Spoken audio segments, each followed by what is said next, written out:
Bir bala baksanla çoğun oğlan eskatı da o dersi diye bak kanda bak eskatı kan bu ballamda. Biz eskatma adamda qaza. Konuşpamamışsın bana. Vay hayla da bunu et kıysak mı boludu. Bu davamlı oppak bizim kiyip çıkan vaxtından iş kılımız deyip edizlik iş kovalırkense.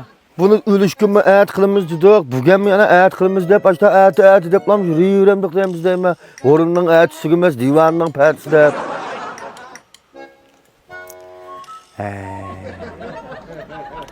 Et kılla ete. Ben üzem bugün kılıp deyim ben şunu. Edem lan. O tantiyi var yürüyün. Ve mantıka.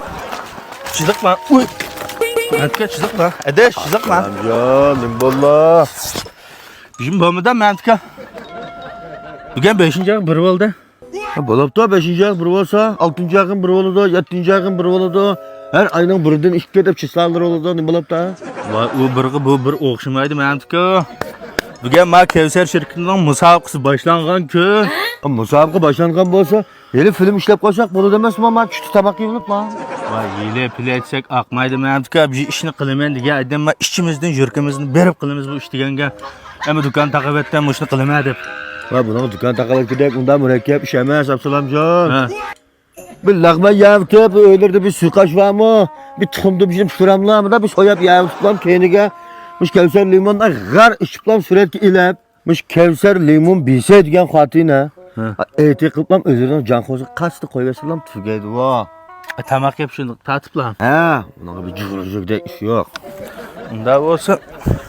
Ha o'ta xil quribda mantıka ha, o'ta yaxshi. Tog'idim jini soymaydimi? Mükemmel tatitlar. Ya Abdurahmonja tatib qo'ysin. Mas sizning janxo chiqirgan bishmagan, meni to'qam soyamda. Va bu birinchi mukofotni ep qolsak biraz ko'nglimiz bor mantıka. Birinchi yo'lab qasira taq ko'ngillari bor. Voy men bir ish limon beraysiz Kevsernikidan. Qachonliq birini? Ben mukofotni olsam bermem, men tutib kelay, bu misl qo'shaqmagan bo'lsa. Voy, nima maqsad deyapsiz? Mishqisiz qilib ishlab birinchi bo'lsasizlar.